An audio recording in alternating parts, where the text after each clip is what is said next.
Hi there, guys. Welcome and welcome back. This is Keep It Real Blabs. Happy Wednesday.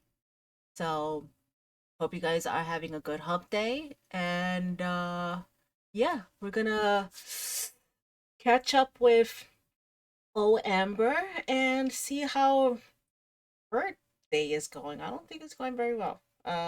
Looks like she filmed this yesterday. I think this is the outfit that she had on during her live. Her members live, I think. I don't know. But yeah, so we're gonna watch Opening Up About My Health at 500 pounds weigh-in episode 4. Yeah, you guys think she lost weight? I don't really think so. But let's get into this. Hello, hello. Welcome to a new weigh-in video. So today is Tuesday the 15th. Again, all right, let's see. Check this out. Looking very big. Um, that shirt still feels that dress. It fits her the exact same, even a little bit tighter. Yeah. Mm. I guess what else can we do? What else can we say? It's the only thing she's good at, gaining weight. Let's literally get right into the questions. Are you in a lot of pain at this size? I have always been big. Again with the oh yeah, that's what she's doing, right? Ugh. Holy frick. Even as a kid, I was always the fattest one in the room. That has not changed now. So this means I am used Maybe you should start working on that then. to my size. Like my muscles are like, I am used to this. So no, like I don't have as much pain as what people probably think I have. I always catch people thinking I look uncomfortable or I look like I'm in pain, and it's like I don't feel those things. There have been times in my life, especially at my heaviest, where I had a lot of lower back pain due to my belly because my belly carries a lot of weight, so it's heavy. So especially at my heaviest, like a lot of back pain. The most pain I do feel. She is only about 50 pounds from her heaviest. Um, she's playing us. She really thinks that people are gonna believe this. No, her belly is freaking huge. That thing goes like midway down her thighs. So no, Amber, shut up. Is when I'm grocery shopping. If I'm on my feet for like an hour and a half, the heels on my feet do hurt. I mean, just imagine. I am over 500 pounds. I have very small feet, but for the most part, I'm not in really that much pain. No. As sad as this is, the pain is more mental and emotional. What did you mean by I planned my whole It's not sad, Amber. It's really not. You've been at over 500 pounds for about 7 years now. It's not sad. It's predictable. What did you mean by I planned my whole day around this in your what I ate today? day around this in your what I ate today video? So I think they're referring to this clip. All right, you guys, it Do you is really time have to put it in? It's the sushi, yes. for my first meal. Freaking hell. I planned my whole Anything to not have to film an extra 20 seconds. day around this. So some days I like to plan my meals and some days I don't. If I know I'm gonna order takeout for a certain day, or if I'm gonna go out with my mom, whatever it may be, and I know that there's a certain meal that is a larger amount of calories, then that is the first thing that I log. So that I know, okay, this sushi is 900 calories. Now let me plan my meal around that. It wasn't that I was planning my day, like my activities and what I was doing around the sushi. It was just planning my meals around it. What's a misconception you hear about your lipedema or lymphedema? Without a doubt, there's two things. It's either how much harder it is for me to lose weight, which I'm not going to talk about that because I feel like I talk about that a lot. I'm going to talk about the fact of how much the swelling affects my body and how much easier my body can move just overnight based on my swelling going down. A lot of people think that I'm exaggerating when I say that, like, wow, my breathing is so much better. My walking is so much better. My stamina is so much better. I waddle less when I walk, when I literally unswell. And sometimes that literally can just happen overnight. People think I'm exaggerating, and I promise I'm not. I am so much more mobile when I'm not swollen. When I am swollen, it is a lot harder for me to get Holy shit. around. What makes it harder for me to get around is my skin is tighter. It reduces my range in motion around my joints, my ankles, just everywhere. Genuinely, it makes my legs feel like cement, like big concrete cements. And that's why I waddle more. It's harder to move my legs. And when I'm swollen, I am more lethargic. I have less energy. I get more tired. And due to the fluid just being everywhere around my body, it makes my breathing a lot worse. So when I become less swollen, it is because I'm actively losing weight. So if I step on the scale and I see that I'm down 6 pounds, because that was what I said last week, when I was like, yeah, I was down 6 pounds, I was walking around the casino and I felt so much better. And people were like, how does she notice a 6 pound difference in her body at that size? It's because all of those things I just named to you, they diminish and they get less extreme. So when I'm not as swollen, what is happening? It is improving my lymph flow to my body, which then in return, it makes it easier for me to move. I become more flexible. I'm able to keep up more with everyone else. My breathing gets better. And that cement feeling for when I am swollen, that goes away almost completely when the swelling goes away. Like all of these things become so detrimental when I'm swollen. And then when I lose that swelling, my body becomes more loose and my lymph flow is happening and I feel it. It's like you can only understand if you had this disease. People comparing their body to mine, saying, I don't notice a 6 pound loss because you don't have this illness, you don't have this disease, and be grateful for that. When I lose 6 pounds, yeah. Okay. Yeah, I wanted her to finish this question, but she's fucking going on and on. Um, no one gives a fuck, Amber. Seriously. People have been commenting on her videos for the longest. People that have lipedema and lymphedema. She does absolutely nothing to help herself. So who gives a shit? Seriously. Yeah, you notice 6 pounds difference of fluid. Yeah, but do you do anything to help yourself? No. So who gives a shit? Holy shit. She's just fucking full of hot air. All she does is complain, complain, complain. Fucking does fuck all for herself. Low sodium, not so many carbs, low carb, compression, all these things. She does nothing. So fuck you, Amber. Shut the fuck up. Sure, it's water weight. But at the same time, I'm not just losing 6 pounds of water weight, which to a normal person, that's all that would be happening. I'm also improving the flow of my lymph, my fluids. I lose more fluids. I gain more flexibility and motion. Idiot. And my skin's not as tight. Like the list can go on and on. So what I'm saying is it's not the 6 pounds that I'm feeling. Holy it's shit. The symptoms Nah. of my lipedema and lymphedema that get better and Amber, improve. Amber, do something about it then. All right? Stop freaking stuffing yourself full of sodium bombs and carbs. Shut the fuck up, man.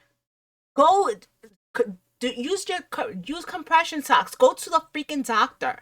Get this under control. But are you gonna do that? No, of course not. Of course not. Just everyone needs to just shut up and listen to freaking Amber complain. Fuck you. When I am actively losing weight, that is what I'm talking about. So to the average person, to hear me say, "Oh, I felt so much better after losing 6 pounds," The average yeah, person. that's a pretty vague statement. So when you hear me just say that, it's like, girl, what are you talking about? Because I don't sit there and tell you guys about all of the symptoms that actually become less problem. Yeah, please don't. Please don't. You brought this all upon yourself. Every day you choose to eat whatever the hell you want, and then you want to complain about it. Shut the fuck up. It's just like the freaking eggs. The egg intolerance. She gets nauseous, but yeah, she's gonna freaking eat the eggs. It's like, who gives a shit? It's like, if I know I'm lactose intolerant and I go drink some milk, yeah, whose fault is it? It's freaking mine. It's mine. If I go have some ice cream, it's freaking my stupid ass fault that I'm in the toilet, using the having, being stuck in the bathroom. Shut up. God, no one wants to hear this, especially from a freaking stupid ass 34-year-old who should know better. So much but more. My gosh, you're not a child. Problemsome when I'm on track and when I'm losing weight. And sad reality is, as easy as it is for me. Dude, her being on track is just her not actively gaining. She is losing she loses 2 pounds, 3 pounds of fluid, and then that's it. That's all I have to do. And the next day it's just same old shit. Jeez, you're so freaking stupid. Yeah. Sorry, guys. I came back from the DMV. I don't give a shit. To feel better, it's also really easy for those symptoms to flare up again and get worse again, even by things that like are normal to the average person, like sitting in the car for too long or just walking and being on my feet for an hour. All Yeah, but what are you doing when you go home? What do you do? Do you try to get some massages in, some a little bit of walking, put your compression socks on? Do you do anything? Anything, absolutely anything. Do you put your legs up? Do you eat healthy? No, of course not. Why would I? What? I don't have to do that. Just shut up and just listen to me. Listen to me complain about this. I'm not gonna do a damn thing about it, but just shut up and listen to me. of those symptoms can come back even if I am on track because gravity, when my legs are down, my legs become When she's on track, she's still eating a boatload of sodium and carbs. She's not on track. She is never on track. The only time she is on track is when she's sleeping. swollen. It's a lot. Lymphedema has been detrimental to my What life, a and this is a total loser. She is a total loser in every sense of the word, except for freaking weight. it is very confusing and hard to explain to a bunch of people who like don't understand it. And if you Don't try to explain it, Amber. Don't try to explain it because you don't know. And if you do know, you're not doing anything about it. And if you're not doing anything about it, no one wants to hear it. do research, not even a lot of doctors understand it as well. Are you eating food alone at bingo or does your mom eat with you? So lately I've been going to bingo with my mom, my stepdad, and my friend, and we all eat food there and we all eat the same things. Almost everyone at bingo eats or they have their drinks. Amber, shut up. Holy shit. Everybody at bingo eats. Or is everyone freaking 500 plus pounds? I highly doubt it. There because there's a snack bar at every single bingo hall, which gets into the next question, which was actually asked from the same person that just asked that last one. Can you bring your own food to bingo? No, you are not allowed to bring your own food. You're not allowed to bring your own drinks. Everything that you consume. You know what? Then you eat before you go to bingo. This freaking girl acting as if she has 20 pounds to lose. Just a dainty little girl. It's just a few 20 pounds, just vanity pounds. It's just vanity pounds. No, close to death. Has a whole big ass hoof in the grave. But no, I'm gonna eat because, yeah, everyone eats at bingo. Everyone. There has to be bought from the bingo hall. All right, guys, now let's talk about the goals I had last week and did I succeed in them? So my first goal was to order takeout and have it delivered to my home only 3 times a week. Holy shit, I don't even give a fuck. I don't give a fuck. I usually, I do. It's like, yeah, let's see if she's actually gonna do anything. Even though, deep down I know she's not. But today I freaking don't care. Goal was to have a better weekend than I did Holy before. shit. So for the takeout, I ordered Hawaiian on Wednesday. This is a woman that stays home all freaking day, has nothing to do, nothing of no how you call it, responsibilities or anything. This is her only responsibility. Can't even do that. Can't even do that. She gets paid to work on herself, pretty much. No. McDonald's on Thursday and Indian on Sunday. So that's 3 times. So I was successful in that goal yet again. So I have been successful in that goal every single week so far. So my second goal of have a better I better see like 10 plus pounds going down weekend than I did before. I chose that because the Sunday was horrific and I overate on my calories and I just really did not want that to happen. So was I successful? I was. Yes, I was. So on Sunday, I ordered Indian food and I actually ate that throughout the day. And that was all that I ate. Because when you order Indian, they give you a lot of food. If she comes over here with like a 4-pound difference, I don't give a shit. Holy fuck. You better have lost at least 10 pounds. Especially when you order vegetables. You know what? I'll even nicer. 8 pounds. No, 9 pounds.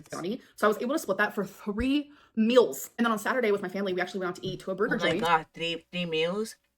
Not that whole platter full of food. You were able to stretch out for 3 meals? Oh my god. And I got a freaking salad. Everyone got burgers. And then one of my cousins actually got these like spicy wings. And I was like, oh my God, that looks so good. But the fact that I chose to get like a really good salad instead of a burger with fries, it didn't make me feel like I was being controlled by food. It didn't make me feel powerless, which around food, sometimes I do feel like that. So yay, I was successful in both goals. So now I have only one goal for this coming week. So I have a meal plan for this week and I want to follow it 5 days out of the 7. But I will tell you guys next week if I did it. All right, let's talk about how my week went. I counted all my calories and I did not go over at all. So Noom wants me to eat between 2,600 to 3,400. So out of the 7 days, I ate below the 2,600 3,400 5 days out of the 7, but then there were 2 days where I ate below the 3,400. So I do weigh in daily because Noom wants you to do that, and I have been enjoying it. Like, it hasn't been bothering me, seeing the fluctuations. I know that like the second week, no matter what diet I'm doing, I never lose that much weight. Holy I could be counting shit. calories, I could be doing Weight Watchers, I could be doing Jimmy Craig. This has happened on semaglutide, Ozempic. Like, it literally doesn't matter. So when the scale was going like this the whole week, I was like, okay, this is the second week. That's usually exactly what happens because this was the second week of me doing Noom. So anyways, let's get into my weigh-in. Last week I was 518.0, and today I was, is this gonna be a new thing? I have to do drums every time before I tell you guys my weight. Today I was 517.0. So that means I'm only down a pound, but I am genuinely okay with that. I just gotta keep trucking, gotta keep doing my thing, gotta keep paying attention to what I'm eating and making those better choices. Anyways, I hope that you guys did enjoy this video, and I'll see you in my next one. Bye. Freaking absolutely Hello. did not freaking enjoy this. Wow. Wow. Yo. She's so done. She's so done. She doesn't have much longer. I absolutely did not enjoy this, but I hope you guys enjoyed me bitching. I don't freaking know. I hope you guys enjoyed this video. Please let me know what you guys thought. Comment, like, subscribe, all those good things. Let me know what you freaking think of this. Do you guys have anything else to add? I don't know. I don't know what the hell she's doing. She think this is such a game, but anyways, I'm gonna go do other shit that I have to do. So I'll be seeing you guys very, very soon, all right? Bye.